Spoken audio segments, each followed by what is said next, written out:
acuerdo entre los diferentes bloques de la oposición que están impulsando que haya una nueva ley.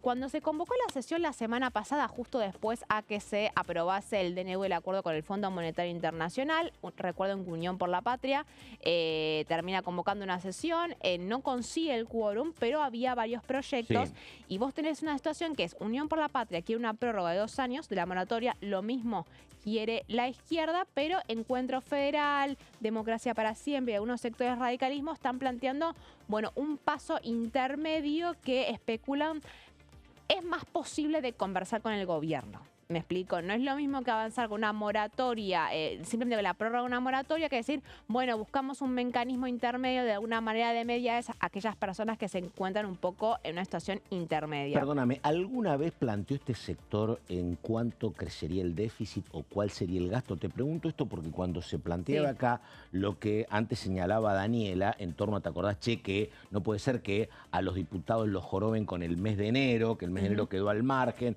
y fue un mes con 20 y pico de inflación? Lo que te decía, me acuerdo, el pichetismo es, che, no pueden hacer esto por un 2 o 3 puntos, me parece que era. ¿Han mencionado todavía acá? No. Acá lo primero seguramente que van a pedir, Pato, una vez que se reúna la comisión que preside Gabriela Brauer, va a tener que ver un pedido para ver cuál es el costo fiscal que requeriría una medida de este estilo. Va a ser muchísimo más elevado, obviamente, que un aumento del 8,1%. Exactamente, la Oficina de Presupuesto del Congreso es por lo general quien se encarga, va a ser uno de los principales pedidos. Hay que ver de vuelta, por ahí se va a plantear una diferenciación en cuál es la diferencia entre hacer una prestación proporcional y una prórroga de la moratoria, que va a significar costos distintos. Y hacer un poco hincapié en lo que fue el resultado de la sesión de la semana pasada, porque vos ahí tenés que para el quórum, no sé si tenemos la placa, vamos al anterior un segundo, porque quiero hacer... gracias. Tuviste un quórum de 124 diputados. Te faltaron 5, solo 5 presencias para poder conseguir el quórum para poder avanzar con una sesión cuyo objetivo principal, vamos a decirlo, era buscar el emplazamiento de la Comisión de Presupuesto. Fundamentalmente porque, como bien decía Ada, es la comisión más complicada siempre la que preside Espert, ¿no es cierto? Lo vimos el año pasado, siempre Gabriela Brauer suele colaborar, también, pero presupuesto suele ser una comisión que para tratar de iniciativas opositoras tienen que ser emplazadas en el recinto. Faltando 5 diputados, yo te diría, Pato, que hubo sorpresas hasta los cerca que se estuvo, y acá vos tenés que uno de los principales problemas, porque tuviste presencia de Unión por la Patria, Democracia para Siempre y la izquierda, que es el núcleo duro de presencia que hubo en el recinto, mucha presencia de Encuentro Federal, pero te fuiste 10 ausencias de Unión por la Patria. Claro.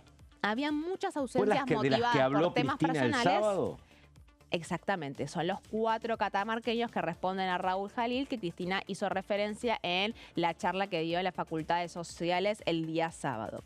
Que tiene que ver, bueno, Cristina Fernández Kirchner está en una situación de tensión con algunos peronismos locales, están habiendo intervenciones de los PJs de varias provincias y una crítica que se hizo en su momento respecto a estos sectores que adentro de Unión por la Patria están jugando con el gobierno fue el día de la sesión del DNU. Muchos sostenían que si había algún sector del peronismo que votaba a favor del acuerdo con el Fondo Monetario, se lo iba a expulsar del bloque. Finalmente no ocurrió, los catamarqueños de Jalil se ausentan de la votación, entonces no terminan acompañando. Pero era una tensión previa que había y que ahora se vio reflejada en las ausencias para esta sesión. Si los 10 ausencias de Unión por la Patria no hubiesen sido ausentes, sino que hubiesen estado presentes, se hubiese podido conseguir el quórum. Con algunas aclaraciones. Hubo algunos diputados, vos lo viste, que bajaron el minuto antes de que terminara la media hora de plazo. Pamela Caletti, por ejemplo, diputada salteña de Innovación Federal. Innovación Federal, recordemos, un bloque que responde a los gobernadores, que está muy alineado con el gobierno nacional ya hace un tiempo. Caletti tenía una iniciativa también propia que tiene que ver con la gratuidad de los medicamentos. Pero yo estaba saludando al vicejefe de gabinete, José Rolandi, y llegó justo antes de que termine el minuto 30. Y a ver, y ahora, y vos tenés última placa tenés los proyectos, María, Sí, ¿no? eso mismo que sostenía Dani, Claro. tenés un proyecto de Caletti sobre la gratuidad de los medicamentos para aquellas personas que estén afiliadas al PAMI, que es uno de los principales reclamos de los jubilados que se presentan y movilizan en el Congreso todos los miércoles. Después la diferencia que te planteaba, Pato, que vos me spoileaste, la diferencia entre la postura del Frente de Izquierda de los Trabajadores y Unión por la Patria de la prórroga de la moratoria por 2 años y lo que están viendo de negociar algunos sectores de radicalismo y de Encuentro Federal de una PUAM con la proporcionalidad de la cantidad de años aportados. De vuelta, esto lo vamos a ver cómo se encamina de cara al 9 de abril, la semana que viene, sesión convocada por Brauer, que vamos a decirlo, se convocó para la semana que viene porque hay muchas ausencias esta semana y es el mismo motivo por el cual, por ejemplo, la sesión por los pliegos de la Corte Suprema va a ser también la semana que viene. Ahora digo, perdón, yo me puedo equivocar, ¿no? Pero a mí me parece que puede ser que salga algo, a lo mejor el tema de la gratuidad de los medicamentos, pero yo al gobierno lo veo tan firme y es tan en esto del equilibrio fiscal, que mal no le ha ido, y en esta otra cuestión de que cuando vos mirás los números y para Caputo, el ministro de Economía, el tema de lo que es la cuestión previsional es fundamental para este gobierno y para cualquiera. Vos decís, che, yo recaudo 100, ¿dónde se va el 60-70%? Se va en el tema previsional. No tengo ni puedo tocarlo, te dicen, porque cuando yo toco algo me quedo sin equilibrio. Creo que es mucho más fácil, por ejemplo, conseguir presupuesto para mejorar rutas o conseguir presupuesto para armamento que para el tema fiscal, porque para el gobierno le representa mucho. El tema de los jubilados aflojando, es un tema muy... No los veo, te digo la verdad. No, es un tema muy sensible, Pato, porque no solamente apela a una cuestión, te diría, moral, ¿no? Pero sino también a esto que estás remarcando, las jubilaciones representan la mayoría del gasto fiscal. Claro. Entonces, por supuesto que cualquier cosa que tenga que ver con las jubilaciones para el gobierno representa un gasto muy importante y justamente es por eso... No digo que no termine pagando costos, pero si el gobierno toca el equilibrio fiscal se le empieza a complicar. Por eso también lo que el gobierno interpreta es que, a ver, el problema de los jubilados es un problema de toda la vida y que lo que ellos remarcan es que es la oposición que ahora se abandera de esta problemática que claramente es muy sensible. Y que no solucionaron antes. Que no solucionaron antes y que en algún punto le marca la cancha y le dice cómo tiene que usar el presupuesto. Y ahí es cuando el gobierno usa esa narrativa para... que sabe que esto se va a ir agravando. Hoy vos tenés cada vez más monotributistas en lugar de trabajadores en relación de dependencia. Ahí es cuando hacen hincapié en que es imposible poder avanzar en cualquier tipo de reforma previsional sin una reforma laboral previa. Eso es algo que por ahí se puede llegar a debatir este año, pero yo creo que también, Pato, hay una avanzada, todavía no llegamos ni a abril, y ya hay una avanzada de la oposición con este tema porque claramente es año electoral y esto va a pesar y mucho, porque tiene claramente una repercusión a nivel social muy importante. Ahora, hay que ver también, en línea con lo que planteaba recién Mary, de las ausencias de Unión por la Patria, que no solamente estaban las ausencias de los catamarqueños, hubo solamente una de Santiago del Estero y ahí tiene Gerardo Zamora, tiene hasta 7, o sea, tiene 6 diputados más que pueden llegar a jugar, sino que aparte hubo 2 ausencias de Unión por la Patria que eran por cuestiones personales, que podrían llegar a sumarse, y también qué va a hacer la UCR, porque la UCR... el año pasado apoyó a Unión por la Patria con todo el proyecto de jubilaciones. Cuando se trató de la sesión de la semana pasada, solamente fueron 2. Tienen su proyecto propio. Hay que ver cómo se acomoda la UCR, que es muy distinta a la UCR del año pasado, cómo se acomoda en este caso. Porque también podrían aportar, reitero, eran muy poquitos los que les faltaba para el quórum. Podrían aportar un número también. Barletta y Cobos estaban nada más, me parece. Cobos y... a Barletta es verdad que se fue a armar un monólogo. Barletta estaba Cobos y Natalia Sarapura. Y se saludaban. Pero, ¿sabes qué? Pero en serio te digo, yo creo que el gobierno no se va a mover y hasta el gobierno le conviene no moverse. Y esto, si llega a pasar, ¿no? Diputados, ponele, que capaz que vaya a senadores, que también es complejo.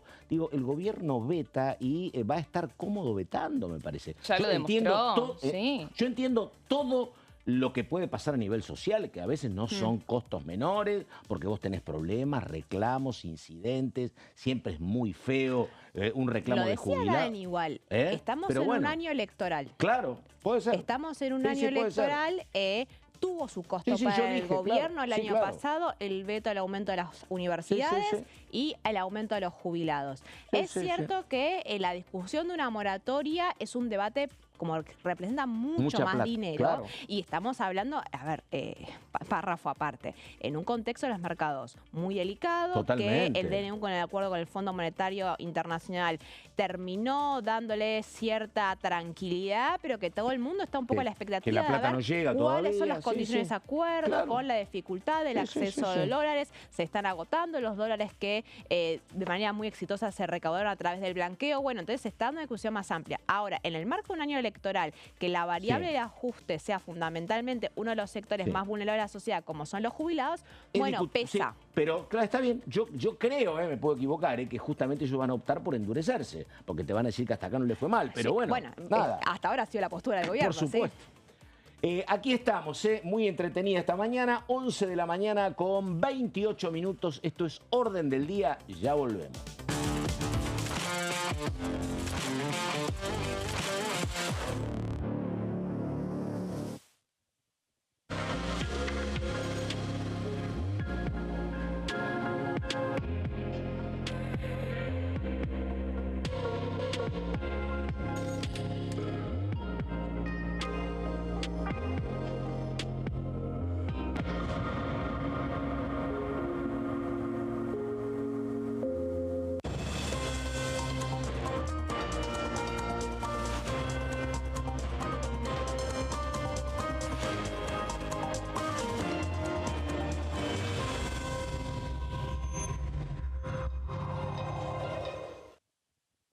En este momento, millones de niños y niñas tienen desnutrición severa. Algunos están tan débiles que apenas pueden pararse. Pero con tu ayuda podemos salvar a los niños. Este alimento terapéutico listo para usar está lleno de vitaminas y nutrientes esenciales que ayudan a los niños y a las niñas a recuperarse de la desnutrición. Gracias a personas como vos, ayudamos a salvar a millones de niños cada año. Da un simple paso. Dona ahora y ayúdanos a seguir salvando vidas.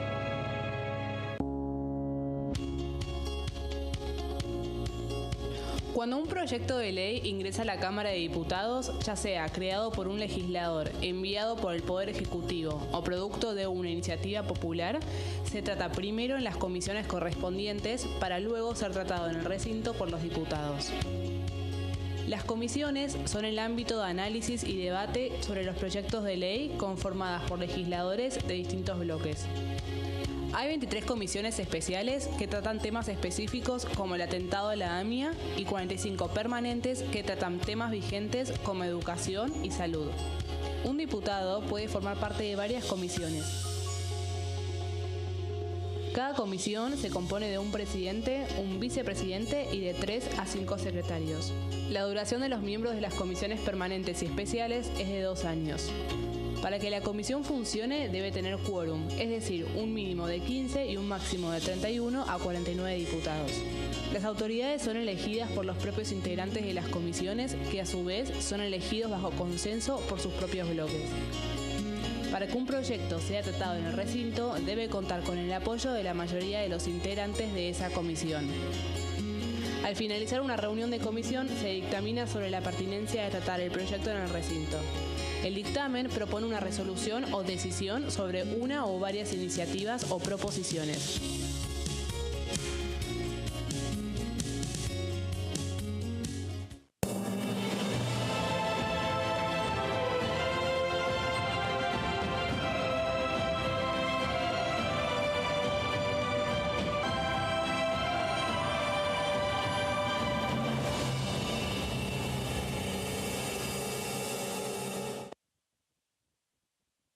Dengue, Zika y chikungunya. Presta atención a estos síntomas. Si tenés fiebre alta, 38 o más, de 2 a 7 días de duración y dolor de cabeza, en especial detrás de los ojos, muscular y de las articulaciones, diarrea, dolor abdominal, náuseas y o vómitos, malestar general, cansancio, decaimiento, erupción en la piel, sangrado en nariz, encías u otras partes del cuerpo, no te automediques. Toma mucho líquido, usa repelente y acércate a un centro de salud.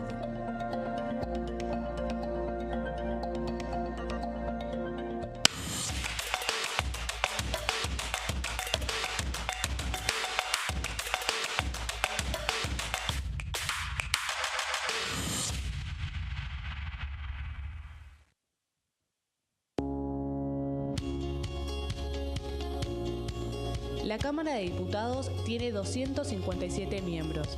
Los diputados debaten y sancionan leyes que rigen en todo el territorio nacional. Algunas de las más importantes son el presupuesto de gastos generales del Estado, el Código Civil, el Código Penal, la forma en que se rige el trabajo, las jubilaciones, entre tantas otras. Además, controla y hace un seguimiento de las políticas del Poder Ejecutivo a través de la visita de diferentes funcionarios o el pedido de informes, así como la posibilidad de realizar juicios políticos a los funcionarios. La duración de los mandatos de los diputados es de 4 años y pueden ser reelegidos indefinidamente. Desde el momento en que asumen y hasta el final de su mandato, no pueden ser acusados, interrogados judicialmente, ni molestados por las opiniones o discursos que imitan desempeñando su mandato. Son requisitos para ser diputado tener al menos 25 años, 4 años de ciudadanía argentina y haber nacido en la provincia por la que se postula o haber residido en ella los 2 años precedentes. Se agrupan en bloques que expresan partidos políticos o afinidad ideológica. Existen también los monobloques integrados por un solo diputado.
Bueno, exactamente la hora 11 con 35 minutos, estamos en orden del día. Recién hablábamos con María Caferata de lo que es este intento por prorrogar la moratoria previsional.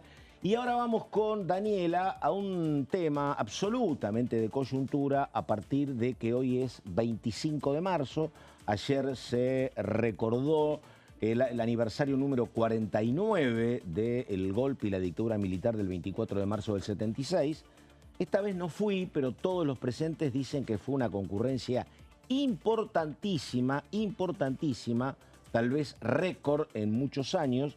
Y el otro dato fue la presencia por parte del gobierno a través de Agustín Laje, un hombre muy cercano al Poder Ejecutivo, dando su punto de vista de lo que había sido el 24 de marzo y la interpretación posterior, señalando él que hacían falta otros puntos de vista para entender la dictadura del 76 y el golpe militar. Vamos ahora con Daniela Romero y nos ocupamos de un tema muy vinculado a esto, casi colateral, Romero. A ver. Sí, ayer, Pato, fue un día de muchas definiciones, no solamente por la polémica más bien discursiva que tiene que ver con lo que decías vos de este video que promovió la Casa Rosada, en el que instalan de alguna manera la idea de lo que fue la dictadura tiene que ver con una guerra, con un conflicto interno, donde también hacen hincapié no solamente en el rol de el gobierno previo al 76 y el rol de la AAA, sino también cuál fue el rol de las organizaciones guerrilleras que cometieron crímenes también durante lo que fue la dictadura. Todo esto generó muchísima polémica. La oposición obviamente repudió con mucha fuerza este discurso del gobierno porque interpretan que justamente encima de hablar de esto, el Día de la Memoria, la Verdad y la Justicia, lo interpretan como una justificación a la dictadura militar del 76, que comenzó en el 76. Y bueno, dejó definiciones que recién hablábamos fuera de cámara. No es la primera vez que el gobierno se refiere a esta cuestión de esta manera, pero sí es la primera vez, Pato, que el gobierno plantea medidas concretas en relación a esta causa que hasta ahora siempre la había abanderado principalmente la vicepresidenta Victoria Villarruel, ¿no? ¿Y ahí qué pasaba? Porque vos dabas un dato histórico de estos últimos 15 meses, que es cierto, cuando había alguna reivindicación de Villarruel, ¿qué pasaba, Romero? ¿Vos qué decías? Esa agenda de Villarruel decía el gobierno nacional, ¿no? La relación entre la vicepresidente y todo el círculo de Javier Milei últimamente ya está más que sabido de que es una relación distante, que es una relación... De hecho, bueno, Villarruel no compartió el video de Casa Rosada, hizo su posteo aparte en el que hace referencias discursivas muy parecidas. Recordemos que Villarruel, su lucha en su vida tiene que ver con reabrir causas de los crímenes cometidos por las guerrillas, ¿no? Es algo que es el tema que siempre abanderó la vicepresidenta antes de llegar al poder político y que el gobierno durante todo el año pasado, cuando Villarruel hacía mención a reabrir estas causas, que decía el gobierno, esa agenda de Villarruel no tenemos nada pensado para impulsar esta medida. A ver, esto cambió ayer, Pato. Perdóname, son causas que se cierran con el indulto de Menem del año hubo indultos 91, de Martín, más o menos. sí, perdón. Claro. Sí, hubo indultos y también tiene que ver con lo que vamos a hablar ahora, Pato, que es la prescripción justamente de las causas, Claro. ¿no? Porque la diferencia tiene que ver con si se considera o no se considera un delito de lesa humanidad. El gobierno puntualmente lo que refirió ayer, además de otras medidas concretas que tienen que ver con la descalificación de archivos de la Secretaría de Inteligencia, y demás, puntualmente lo que nos interpela a nosotros tiene que ver con que anunció un proyecto de ley para establecer la imprescriptibilidad penal y civil de los delitos cometidos por organizaciones guerrilleras. ¿Por qué la imprescriptibilidad? Porque justamente, si vamos a la siguiente placa, los delitos de lesa humanidad son imprescriptibles y estos no contemplan a la actuación de las organizaciones guerrilleras, sino que solamente contempla dentro de lo que es el delito de lesa humanidad a los delitos que son cometidos por el aparato del Estado u organizaciones estatales. De Estado, efectivamente. Exactamente. Claro. Entonces, esta es una cuestión que hablábamos detrás de cámara entre nosotros, que tiene que ver con años y años de debate. La realidad es que no es un tema nuevo, pero sí es la primera vez que el gobierno de Javier Milei, bueno, dice vamos a enviar una medida concreta. Hay que ver cuál es el detalle de este proyecto de ley, qué es lo que va a buscar específicamente a nivel jurídico establecer, si considerarlo un delito de lesa humanidad o si simplemente hablar de la imprescriptibilidad sin relacionarlo al delito de lesa humanidad. Porque recordemos que dentro de lo que es el comunicado de la Oficina de Presidencia también hace mención a que el gobierno quiere ir ante la Corte Interamericana de Derechos Humanos para defender que sí fue un delito de lesa humanidad el caso de la muerte, del asesinato del capitán Humberto Viola y su hija de 3 años, ¿no? Algo que el gobierno hace hincapié en el comunicado. El gobierno anterior lo había rechazado, pero no solamente es una cuestión de gobierno, es una cuestión judicial, Pato. Claro, donde, perdóname, no soy abogado, pero lo que hay como jurisprudencia es que los crímenes de lesa humanidad son crímenes cometidos desde el Estado. Vamos a ir a eso, vamos a ir a eso, Pato, porque hay, por supuesto que hay bibliotecas distintas y que tienen que ver con una cuestión, te diría, ideológica y 100% política, porque obviamente que el ala más conservadora te dice que no, que claramente los delitos de lesa humanidad aplican también para los delitos cometidos por organizaciones guerrilleras. En cambio, por otro lado, el ala más progresista te dice que no. Entonces, vamos a ir a lo que dice específicamente el Estatuto de Roma, porque esto no es solamente una cuestión de Argentina.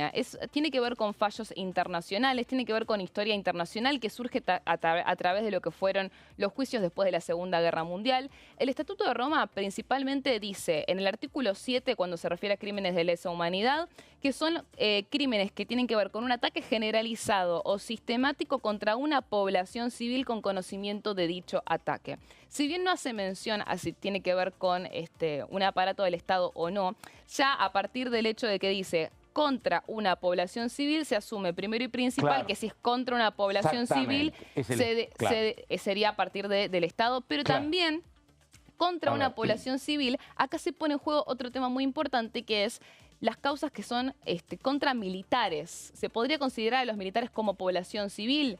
Bueno, ahí hay una cuestión también de bibliotecas. Civil, pero bueno, ahí hay una cuestión de bibliotecas que parten justamente ya a partir de lo que dice el Estatuto de Roma, donde claramente en el artículo 7 enumera a los delitos que se consideran de lesa humanidad y hace referencia justamente que por ataque contra una población civil, lo estoy leyendo, se entenderá una línea de conducta que implique la comisión múltiple de actos contra una población civil de conformidad con la política de un Estado o de una organización de cometer ese ataque o para promover esa política. Una consulta exclusivamente parlamentaria y política. ¿El gobierno plantea esto para qué? ¿Para instalar el debate cultural? ¿Porque cree que esto puede prosperar? ¿Para, no sé, dividir la agenda? ¿Para qué? ¿Hay alguna idea de por qué el gobierno plantea esto o no? ¿Quiere avanzar con esto? Hay que ver si esto realmente se termina... hablar de esto y no otra cuestión. El gobierno se caracteriza por siempre instalar la agenda, ¿no? Y ser polémico en cuanto a no seguir la línea políticamente correcta. Le venía instalar la agenda en los últimos 2 meses, pero bueno, esto es un intento. No, yo creo que bueno, lo del caso Libra medio que me lo desequilibró. Pero después con el DNU del FMI, la verdad es que se terminó corriendo bastante de lado. Ahora avanzan con esto, es justo el Día de la Memoria, la Verdad y la Justicia, y por supuesto que generó mucha repercusión. Hay que ver si este proyecto de ley efectivamente se presenta y se trata en la Cámara de Diputados. Acá hacemos un pequeño repaso de lo que fue, bueno, primero que existió, bueno, la ley de punto final y la obediencia debida, que fueron declaradas inconstitucionales, no solamente en el 2001 por la Justicia Federal, en el 2003 directamente por el Congreso de la Nación, sino que también hay un fallo, el fallo Simón de la Corte Suprema de Justicia, que declaró inconstitucional estas 2 leyes. Son leyes que se votan en el gobierno del presidente Alfonsín como consecuencia del reclamo de sectores militares que habían generado la Semana Santa del 87. Que tiene que ver, la de punto final tiene que ver con una caducidad penal, ¿no? Respecto de los militares. Y la obediencia debida tiene que ver con que no eran punibles los delitos cometidos por los militares que estaban justamente obedeciendo una orden, ¿no? Estos fueron inconstitucionales y esto qué es lo que permite, bueno, la reapertura de juicios contra militares. Esta reapertura de juicios contra militares claramente te deja una base con respecto de lo que después plantea el gobierno y que plantea un sector más conservador que lidera mucho Villarroel, que tiene que ver con reabrir también las causas de los crímenes cometidos por las organizaciones guerrilleras. Bueno, también estaban los indultos, la nulidad de los indultos para casos de lesa humanidad, algo también muy importante que tiene que ver con cuál es la base jurídica con respecto de cómo se tratan estos delitos de lesa humanidad y que el gobierno quiere que también contemplen las causas que tienen que ver con guerrillas. También la Argentina está adherida a la Convención sobre la Imprescriptibilidad de los Crímenes de Guerra y de Lesa Humanidad, que tiene jerarquía constitucional. Y a partir de toda esta base, es que, bueno, lo que plantea justamente el gobierno es ese debate que se dio siempre de por qué toda esta base no se aplica para los casos de otros delitos que no han sido en manos del Estado, pero que sí, por supuesto, han sido atentados a los derechos fundamentales. A partir de ahí es que el gobierno anuncia este envío de proyecto de ley y me gustaría que hablemos de estos 2 casos. Primero, el caso argentino del Valle de la Raure, que también fue un fusilamiento. Que hay un proceso en paralelo ante la Iglesia para convertirlo en beato y santo, Carlos del Valle de la Raburu, por parte del hijo, efectivamente. Sí, fue bueno, asesinado por el Ejército Revolucionario del Pueblo. Y acá, donde yo me puse lo traigo para que más o menos entendamos que no es la cuestión de jurisprudencia que bien mencionabas vos, Pato, recién.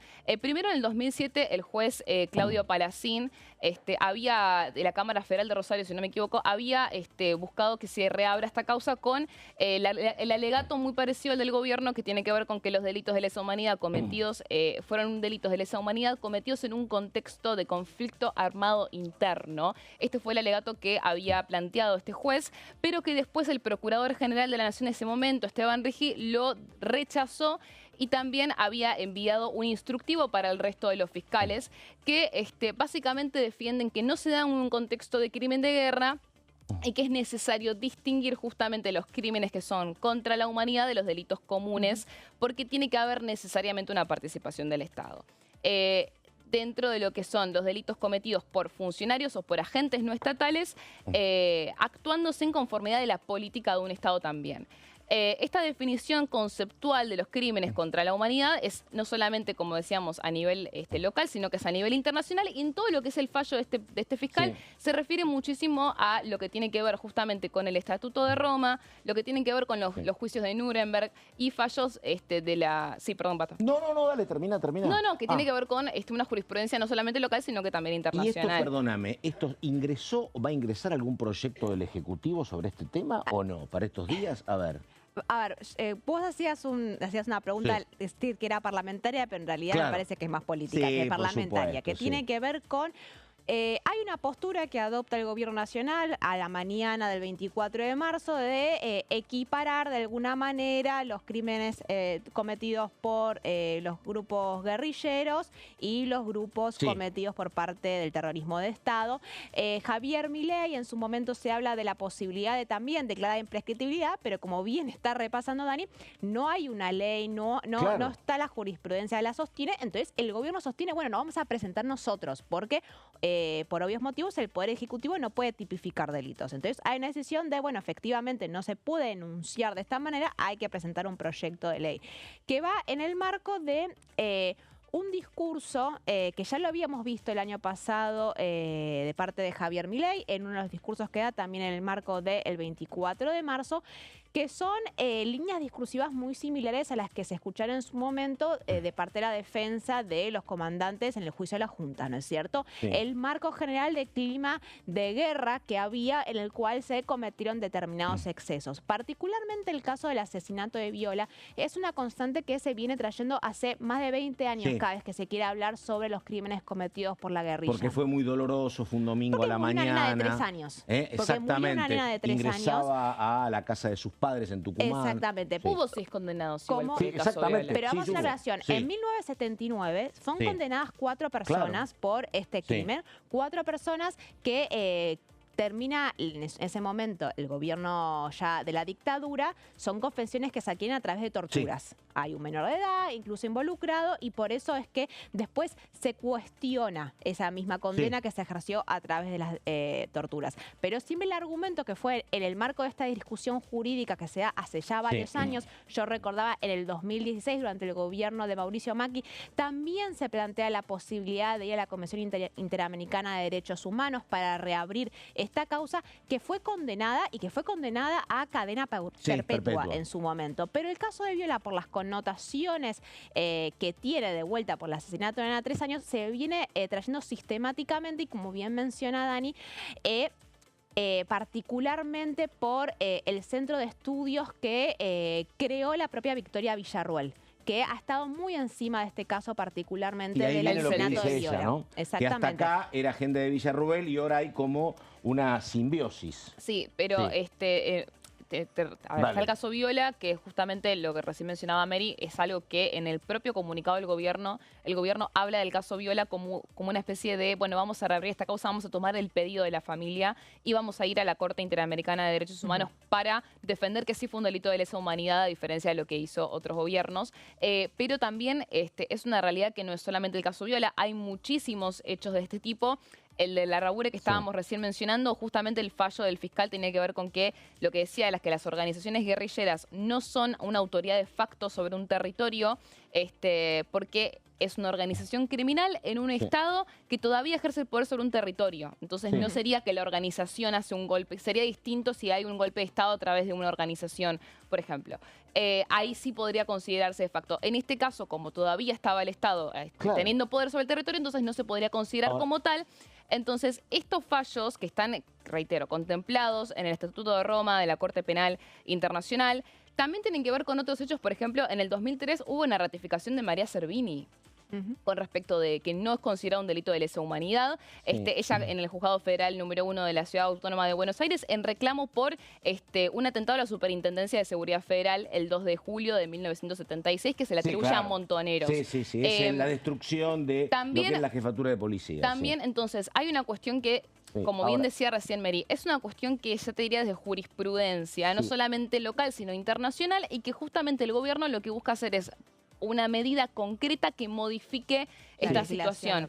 Hay que ver cómo aplica la retroactividad de la ley en estos casos. Habría que ver si se trata o no se trata un delito de lesa humanidad finalmente o no en lo que plantea el gobierno en el proyecto, o si solamente va a ir con la imprescriptibilidad y punto. Pero la realidad es que es la primera vez, Pato, que el gobierno propone, por más que después veamos a ver si esto efectivamente progresa, si trasciende, si realmente se presenta y se trata, ¿no? O simplemente es una cuestión discursiva. Pero sí es una realidad que es la primera vez que define algo muy concreto que tiene que ver con la agenda de Villarroel y que claramente pone en debate una cuestión que en la Argentina es muy sensible, que tiene que ver con la dictadura y que es un debate que hace años que todavía sigue manteniendo grietas, ¿verdad? A eso voy, porque te digo, yo entiendo toda la discusión legal, pero me parece que básicamente el gobierno lo que dice, mira, hay una historia y yo el año pasado a través del Tata Joffre y ahora a través de Agustín Laje, yo quiero plantear otra cuestión y si esta es mi verdad o parte de mi verdad, yo quiero cuestionar a los que detentan o muestran la otra supuesta verdad histórica.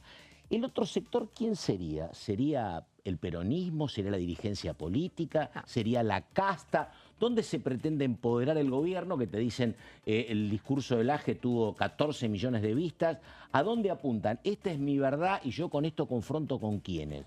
¿Con toda la dirigencia política? ¿Con organizaciones de derechos humanos? No es con el kirchnerismo? ¿Con el peronismo? ¿Con todo? Eso es lo que pregunto, sí, ¿no? porque sé que tiene el valor de todo lo que acaba de hacer Dani, está buenísimo. ¿Qué tiene que ver? Vos te metas con cierta jurisprudencia que no refiere solamente a la Argentina, sino a dictaduras que ha habido en toda Latinoamérica y con antecedente muy claro que siempre se utilizó para el Estatuto de Roma y toda la legislación internacional que tiene que ver con los juicios de Nuremberg en adelante. Te enemistás a gran parte de la clase política, ¿no? Porque no es solamente el peronismo y los organismos de derechos humanos, es el radicalismo. A ver, el juicio de la Junta fue impulsado por el alfonsinismo. Tenés a todo el sector del radicalismo y hay que ver sacar el radicalismo, qué postura con la coalición cívica, incluso gran parte del PRO. Entonces, me parece que tiene que ver con asentar una postura política que vamos a insistir en esto, no es una novedad, un sector conservador de la Argentina, de sostener discursos similares, de plantear una postura que se diferencia con un ataque particular a lo que fueron las políticas de memoria del gobierno kirchnerista, que se enmarca también en un contexto más amplio que tiene que ver con el desmantelamiento de algunas áreas claves en la Secretaría de Derechos Humanos. Si querés, y nos tenemos que ir, pero es como una contrafigura aquel famoso balcón del 87, toda la dirigencia política, Alfonsín, Concafiero, Manzano, y del otro lado estaban los carapintadas.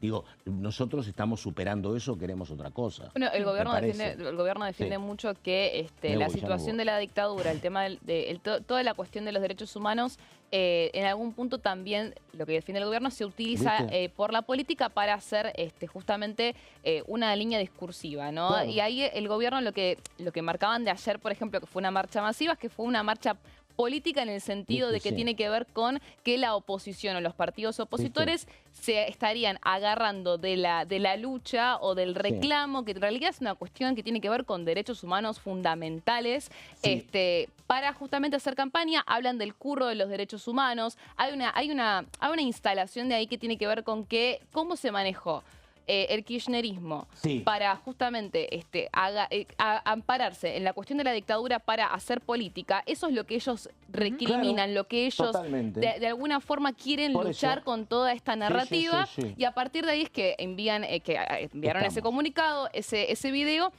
Y esta medida concreta que tiene que ver también, va de la mano con esta descalificación de los archivos de la Secretaría de Inteligencia, que también surgió ayer o más temprano, que también va a tener que ver con los nazis que se quedaron en la Argentina. Que no hay nada, además. Que en realidad que son archivos públicos. Bueno, no me metí en el detalle. No me metí en ese detalle, pero sí, Pato, esta es como la medida concreta de ese comunicado. Romero, Caferata, me urgen a terminar. Muchísimas gracias. Buenos días. Enseguida la continuidad de DTV. Dale.